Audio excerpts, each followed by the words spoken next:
Hello and welcome to Kids Storytime World. Let's listen to First Fairytales, Hansel and Gretel. Once upon a time, a boy and girl called Hansel and Gretel lived with their father and stepmother in a little house beside a big forest.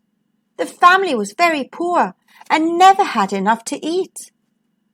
One night, when the children were in bed, their stepmother said, "Let's take Hansel and Gretel into the forest and leave them there." "Oh no, I won't do that," said their father. "I love my children." "We must," she said. "We haven't enough food for all of us." Now Hansel and Gretel were so hungry they couldn't sleep and they heard everything. Gretel began to cry, but Hansel whispered, "Don't cry, little sister. I'll look after you." Then he crept outside and filled his pockets with white pebbles. In the morning, the children's stepmother told them that the whole family was going into the forest to collect firewood. Off they went, but Hansel walked behind and dropped white pebbles on the path.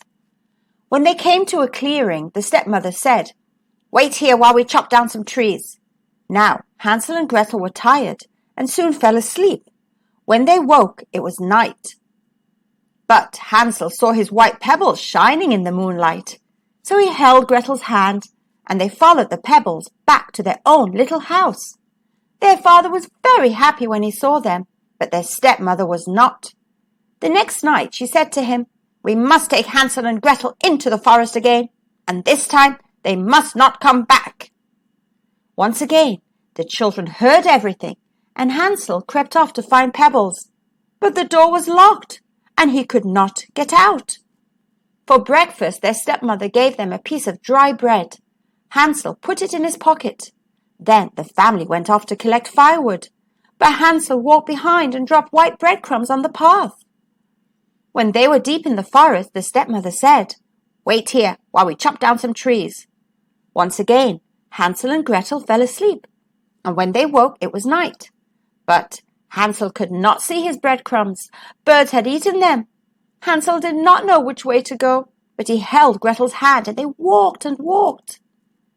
The next day they came to a clearing, and there was a house, a strange and wonderful house. It had gingerbread walls, barley sugar windows, and a roof made of cakes and cookies.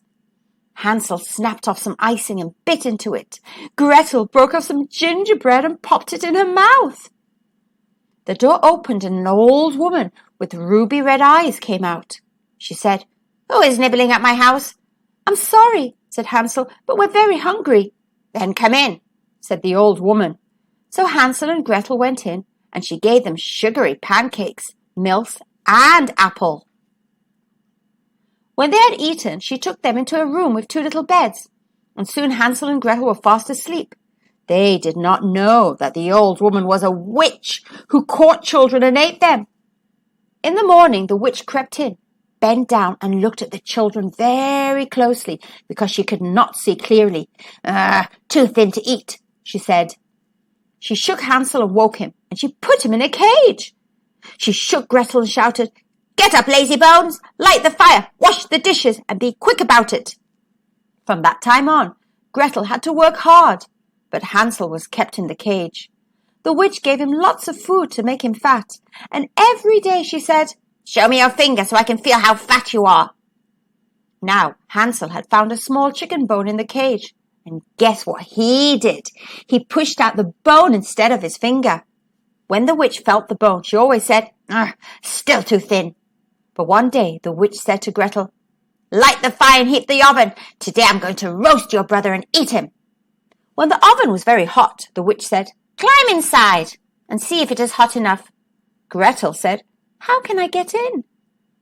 "Put in your head like this," said the witch, leaning forward. Then Gretel gave a hard push, and the witch went head over heels into the oven. Gretel slammed the door shut, and that was the end of the wicked witch. Gretel ran to the cage. She unlocked it, and Hansel was free. Then they opened the witch's treasure chest and filled their pockets with gold, silver, and jewels. "Let's go home," said Hansel. They walked and walked, until at last they came to a path they knew. They saw their own little house, and they ran. Their father was very happy to see them. He had looked for them in the forest every day.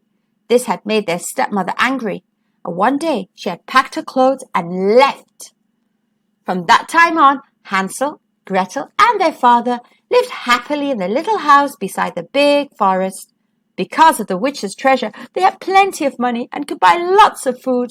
So Hansel and Gretel never again went to bed feeling hungry. The end. I hope you enjoyed that story, children. I hope to see you soon as well in the next story. Bye for now.